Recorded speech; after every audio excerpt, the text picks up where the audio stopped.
that's just the wrong way to go about it. And, and I am all for peaceful protesting. Don't get me wrong. I am. But, as we've seen demonstrated over the nation and throughout the world, we're not seeing peaceful protesting.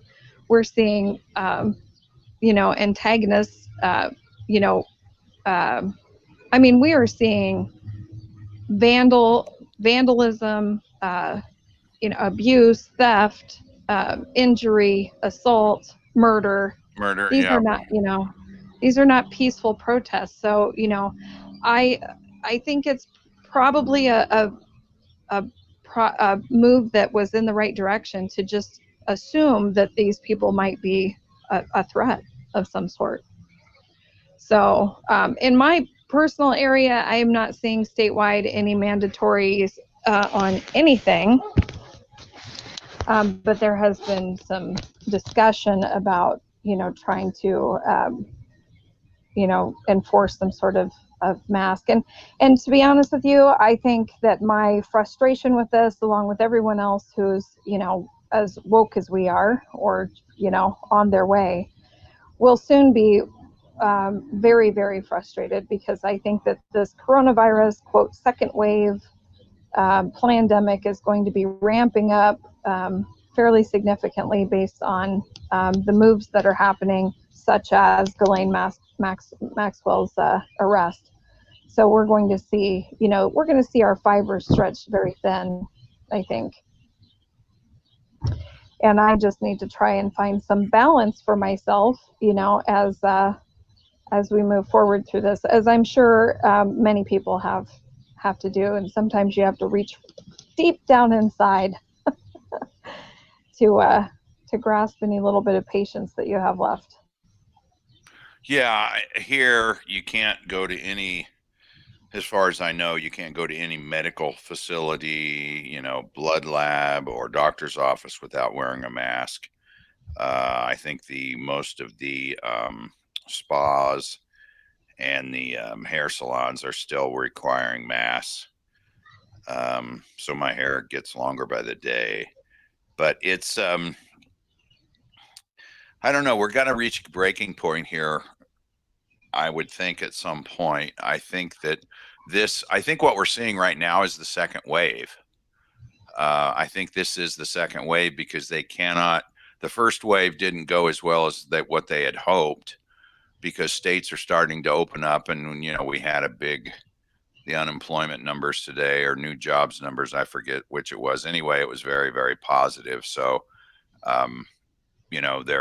the first wave is not working as well as they had hoped. So rather than waiting for the fall, right before the election to start this again, I think we're actually seeing what could be considered the quote unquote second wave. And, there's all kinds of reports coming in now where they are fudging the numbers again, that they are having people get tested.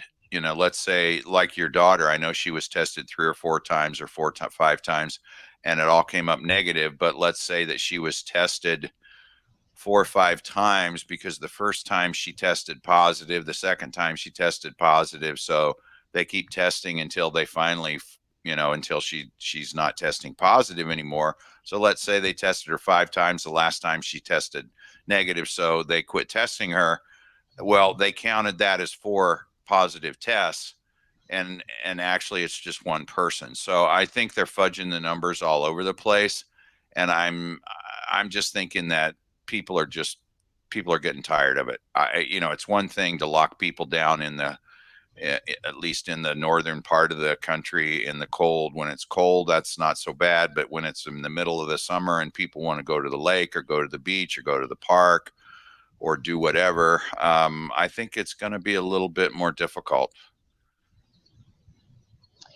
Well, when you talk about anyone, I was looking in the chat as you were speaking also, and when we're talking about the second wave, I really am needing to speak in just basic terms here, and be brutally honest about what I really think about this virus. And I don't doubt that there is a virus, but when you have the entire country, and I'd like to, let's take a walk down memory lane while we're doing this for a minute, just to keep this in balance, because when this started and we were all sitting here, watching all these, videos that were being released somehow miraculously from China, and you saw all these people dropping dead on the street.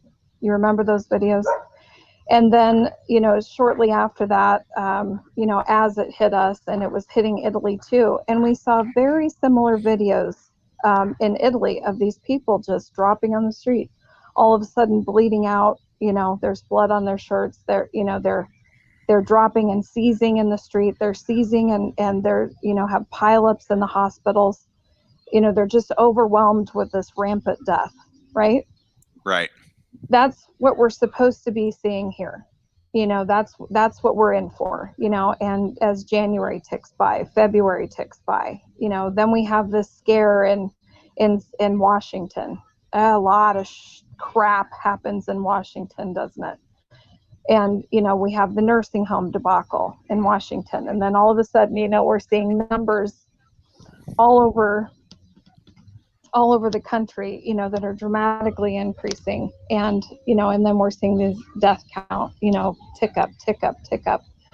But mostly, those counts were in New York, California, Washington. Initially, that's where we're seeing these numbers. And then as the months tick on, the memory fades on the people that were dropping dead that we never saw here, which is a miracle, to be honest, with all the false flags that we have here on a regular basis, but never saw a video of that happening here. And as we start to sort through the numbers and we find out, and there are multiple sources, doctors that admit that they were coerced into putting COVID on a death certificate. I have yet to find one person, even though I've went to battle with a few people in different chats and on different blogs where they claim that they have this expertise. I have yet to find one person who can point out to me, what test is it after someone dies? What test are you doing during an autopsy that determines that they actually died from COVID? What test is it? Do we even know that yet? We don't. It's not out there. Are they even autopsying any people? That would be a good question, because, I would think that if they are, that I could easily get the answer to what tests they're doing during an autopsy. But no, it's not happening, and then, and I've skipped ahead a little bit because I skipped over the fact that initially we had faulty tests that were sent out with, different regions, or the wrong regions. And I'm not a medical person, so I don't even know really what that means. But then we had tests that were faulty because they were tainted with COVID.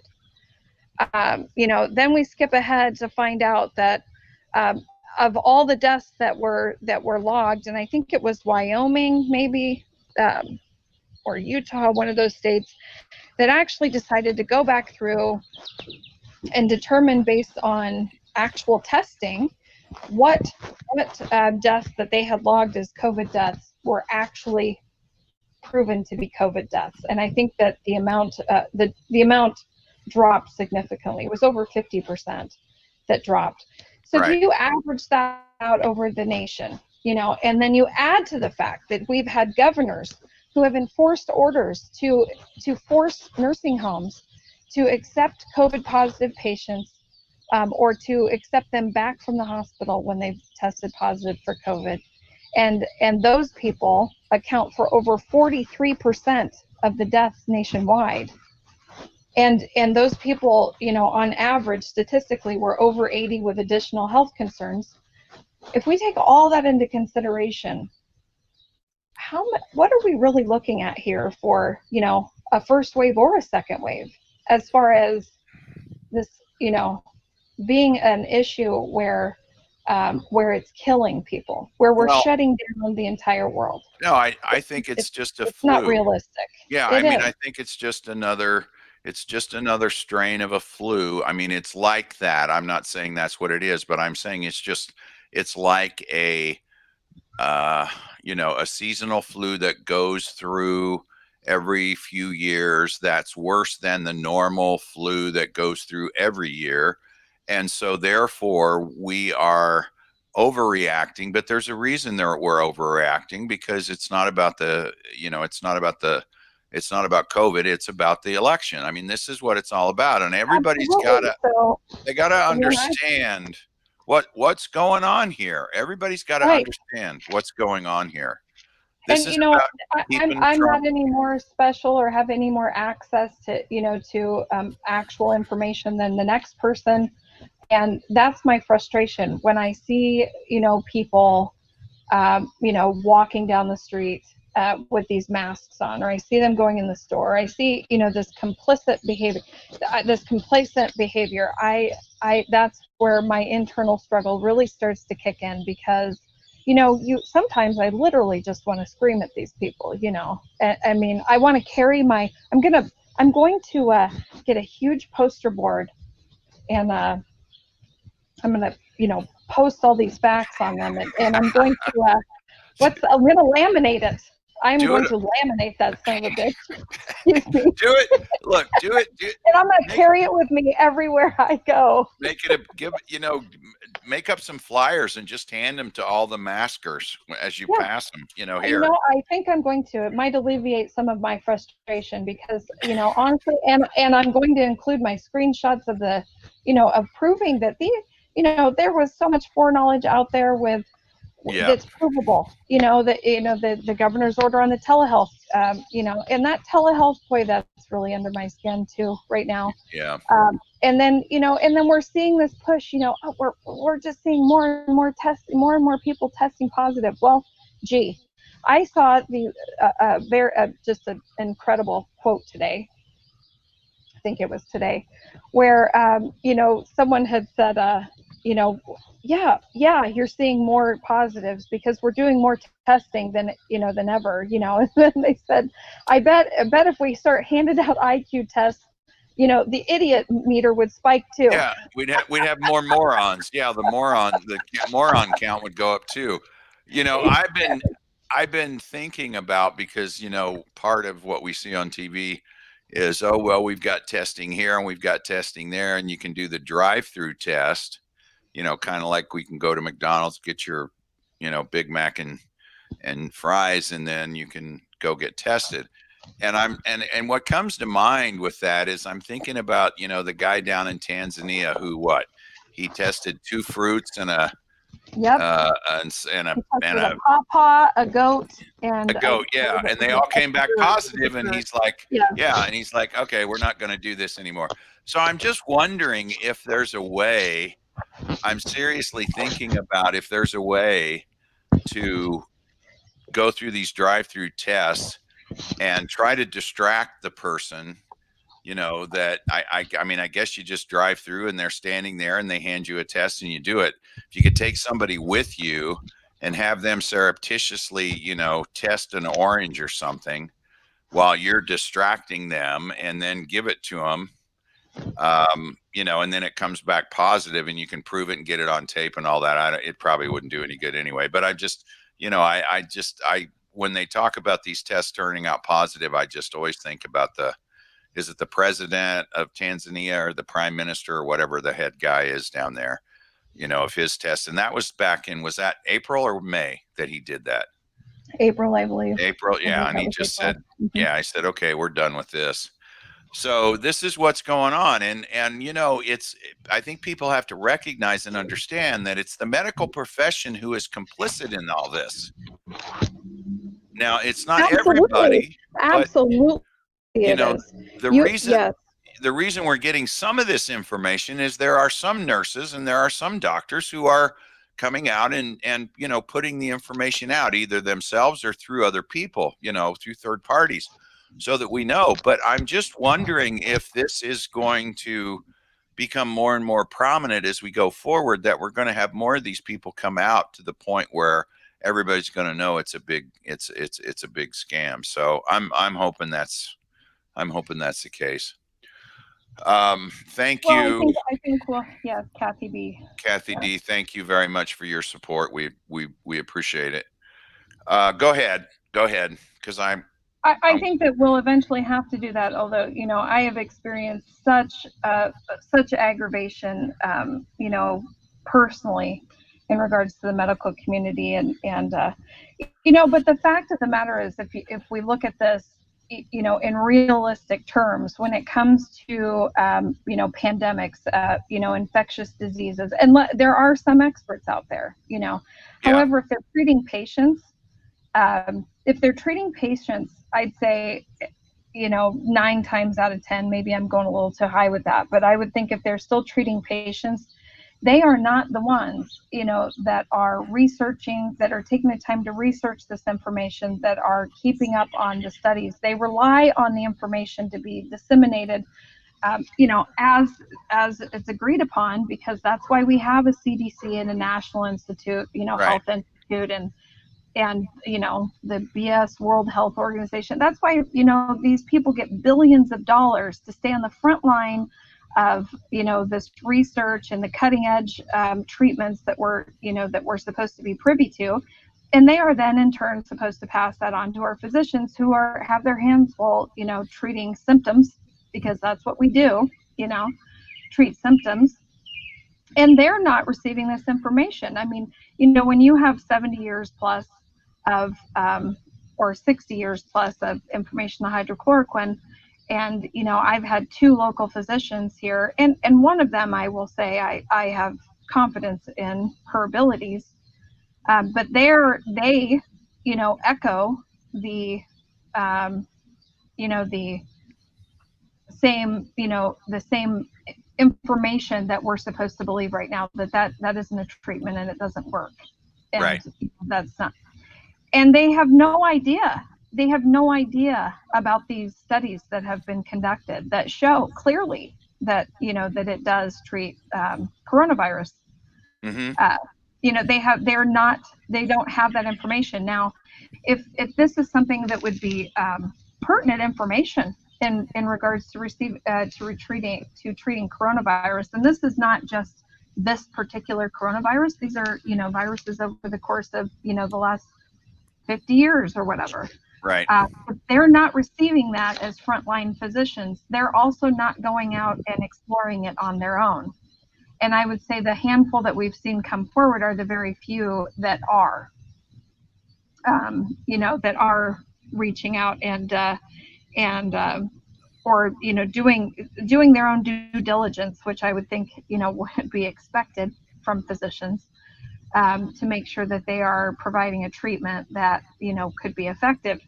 And I can only think of one doctor, that has spoken out over the last couple of months, and there was a gal in Texas that spoke out at a couple of rallies, and she talked about Yes.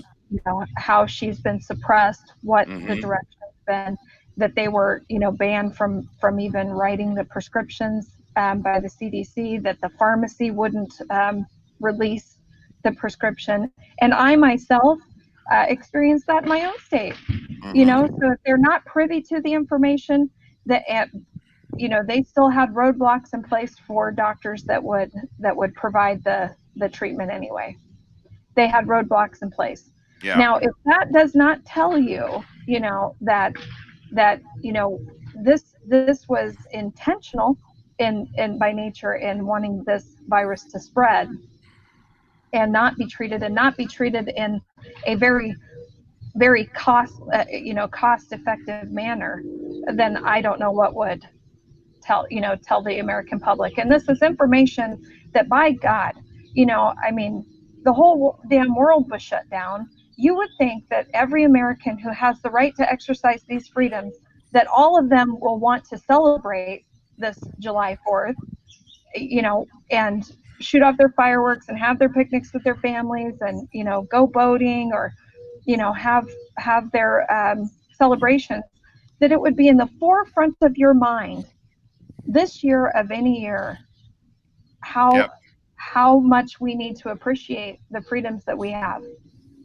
Yep. And that is the aggravation that I am experiencing right now, as I see this coronavirus stuff ramp up, and then I walk out of my house, to go to wherever I need to go, and I see people wearing masks. So I am going to pledge today. I am going to make those flyers. I'm going to make them. I might even laminate every single one of them. I'm handing those out. I'm going to plaster them where I can. You've got a helper there, so I'm sure you guys will canvass the area and make sure everybody gets the word. Yeah. Okay, all right. You don't want to hear what she would do if she were president. I know. I would love to hear sometime, but maybe we'll do that another time. I'm sure she could take care of business. President, let's just put it that way. Yeah. Well, if I'm still around when she gets to be of age, I'll be her campaign manager. So you tell her I said that. Okay. So we're running on an hour. I know we were gonna go short tonight. So, well, first of all, I'll cue this up. I'll tee this up for you. We had planned originally to do episode 2, White Hat 48 report, for the 4th of July release, just because it was the 4th of July. But there have been some recent developments, and because of the focus of everybody on other things, that I didn't know whether it would be good to release it or not. However, you have indicated to me you thought it would be. That aside, there has been some new information that has come to light, and you are the one responsible for that. So do you want to leave everybody with a bit of a teaser before we go? Because I want to end the show with JFK reading the Declaration of Independence on July 4th of 1957. So do you want to talk just a little bit about? Well, sure, I can talk about it. I don't know that maybe there might be several people in the chat that it might not be new information for them per se, but it was definitely new information for me. And I received a gift last Saturday, and it was in regards to a book that was written and released in 2018, actually. Not sure how I didn't have this on my radar, or you, prior to receiving this, but the book, if anybody wants to type in the chat here, is called The Inheritance. I don't know if anyone is familiar with that. I just want to wait a second or two to see if anyone is familiar with it or can type in the chat their experience with it. But I'm finished with it, by the way. Okay. I just finished that today, and there's some amazing information in that book, along with, I believe it's 121 pages of documentation and photos at the end of the book, that I am outside, Brian Collins, so you do hear birds out here, but there's 121 pages of documentation at the end of that book that it's really an amazing read. It's an amazing read, and there are things in this book that relate so much, that are almost proofs in themselves as to what we're experiencing current day. And when I say current day, there are a lot of correlations with Q posts and Q information that we would have to go in great detail, maybe read those posts or read those excerpts from the book and then relate them to Q posts. But there is a lot of there's a lot of direct correlation there, and it's very. The feeling that I got, which I will say, I do believe that reading that book this week, I got it Saturday. It's 500 some pages altogether, with the 121 in the documentation or the documented photos and letters and that. And I finished it today. So it's a book that it's hard to put down once you start reading it. But it is the kind of book that you have to read it and pay attention to every detail on how it's written, because of the details that are in the first few pages that become much more important as you go further on in the book. But there is a lot of information in there that is so eye-opening and so heart-wrenching if you just take a moment to realize what we've been robbed of the last 57 years of our lives. And I have not been alive the last 57 years, but I have. I have to put that disclaimer out there. I know you have. And it is heart-wrenching to think about how much we've been robbed, what was taken from us over these last 57 years, what was taken from this country, and to be honest with you, what was taken from the entire world. And there's a lot of eye-opening information there for me personally in regards to Russia and the involvement and the knowledge that they were privy to with JFK's assassination, with the information in regards to Cuba and JFK Jr. There is just a lot in that book. It's called The Inheritance by Christopher Fulton. Oh, I was wrong. Not Charles, Christopher. Okay, I knew it started with a C. My bad. Yeah, Christopher Okay. Fulton and Michelle Fulton, his wife. And this man went through absolute hell for being in possession of assassination evidence, and he did not realize it was assassination evidence at the time he acquired it. And I don't want to give away too much because I know that we are hoping to be able to provide a lot more insight on this book. I'm going to leave that to you. But I'm hoping we can provide a lot more insight, a lot more personal insight. Can I tell them what we're going to try? Absolutely. We're going to try to interview him. Yeah, I think we might be successful in that. Yeah.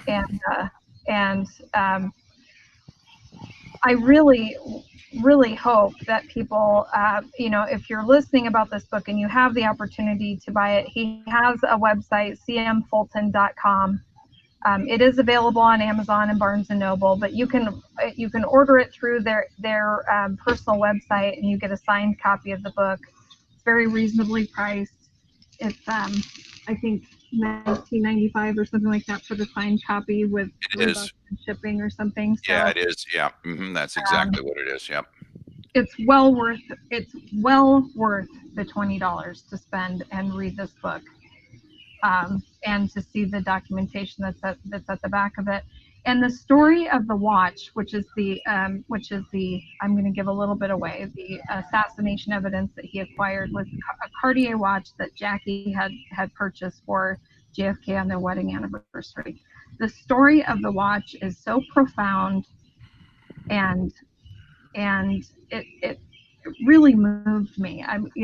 I can't really describe the feeling that I got, and it is in relation to research I've done on the Looking Glass and and Trump and the history of the Trump family, and also in relation to Q posts. It's really moving when you read it, but like I said, you really have to pay attention to every word. Trump is mentioned in the book. Actually, I don't know how much I should give away, because if I start talking about this, I No. give away the whole book. No. But I'll just tell you that Trump is in one of the photos